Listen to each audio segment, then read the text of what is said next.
Everyone, Coach Sullivan here with MJS Coaching Football. I hope you subscribe to my channel. With my background is my 38th year coaching football. I've either been a defensive, offensive, or special teams coordinator, as well as a head coach at both the collegiate and high school levels. In this presentation, I want to talk to you about one of our field boundary concepts that we call field, and that is our combo blitz pressure. All right, coming from the big field. So a couple of keys, first of all, the coverage trio, go to my zone blitz coverage playlist. If you want the specifics on the combo family, go to my combo family blitz. But what we do here in our field boundary is, first of all, this is predicated on field boundary tendencies by personnel groupings of our opponent. So each week it usually varies, sometimes a lot, sometimes not so much. So for me personally, in the top left corner, ball needs to be on the hash. It's a tangible landmark. There's no gray area. Again, you want your players to physically play fast. They have to be able to mentally play fast. So you got to simplify it. Okay, so when the ball's on the left hash, big field's to our right, I just point to the sky. The kids know right now, in this case, it's going to be a Ringo, and then they're just waiting on which pressure is it going to be. So when I signal it's going to be field, they all know it's a combo. And then the big premise behind our field boundary concept, in this case, the field concept, and it's also called field, is how many wide receivers are there? So the two wide receiver rule, and again, for us, a wide receiver is any receiver who is wider than 5 yards from the tackle box. Okay, so purposely for the diagram, I've got them much wider than 5 yards to the big field. Okay, and so the premise behind the field concept is who's available to blitz, and that is determined by the number of wide receivers. And we have a simple rule: when there are two wide receivers to the side of the call, it is always the outside linebacker. Okay, always, always, always. And so since this is a combo blitz, the outside linebacker is going to execute a go pressure. Okay, go, go, go, go, go.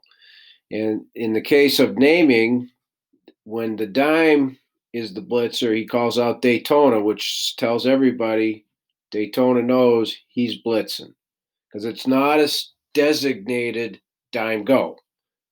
Okay, that's the key. So when it's two wide receivers, the outside linebacker on the side of the call is the blitzer. In this case, it's the dime, so he screams Daytona, Daytona, Daytona.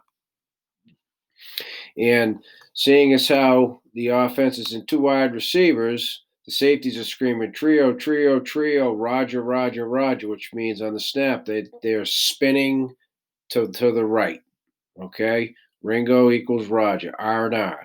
But they have to say everything because they're telling me and they're telling themselves that everybody's on the same page and they know what they're doing. Again, the more simple you can streamline this communication process and everything you say has a purpose, then the kids will be in that habit and you'll never have any. I'm not a telepathy guy, mind reader.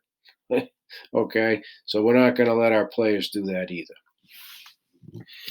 And so the two wide receiver rule, as I said, is the outside linebacker who executes the go. The beautiful part of our combo package, meaning it's a go and a plug, first linebacker, opposite side, again, see my combo family playlist, is the nose is never in conflict. This is what the nose does on a straight go blitz, A gap to the call. This is also what the nose does when the inside linebacker is plugging A gap. He goes away from the inside linebacker plug. So the nose is not in conflict. That's key. Have your blitz family rules, and if you don't have them in families already, I think you should put them in families. Simplifies it for your players. And if you want them to execute again, you want them to play fast, they got to be able to play fast here first. Okay, this determines the rest of the body. All right.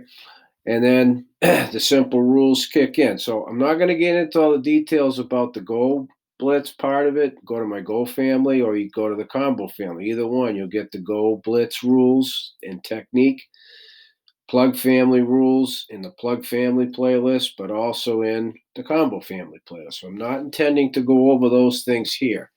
My purpose is to teach you that in our field concept, the number of wide receivers, in this case two, always dictates that the outside linebacker executes his portion of the blitz. He's available to blitz because we can cover up number two. Okay? And another reason we would execute a field combo versus a designated combo, teams have tendencies to big field. And some of those tendencies you can't always predict. So if I pre-call it's a rover and now the formation's the field, it's not going to work.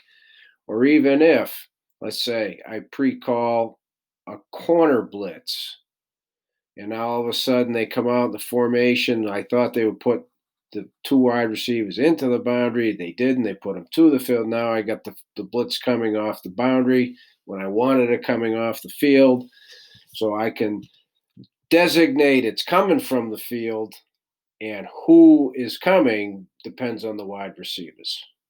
So whenever you are really sure about tendencies and you want the pressure coming from the big field in this case, try going with this concept. Teach your kids how to recognize wide receivers, have a simplified rule like we do. When it's two, it's always the outside linebacker, and then I think you can find it's very doable. We go into every game with at least two field boundary pressure concepts based upon a certain thing the offense is doing, and that's part of every game plan we have.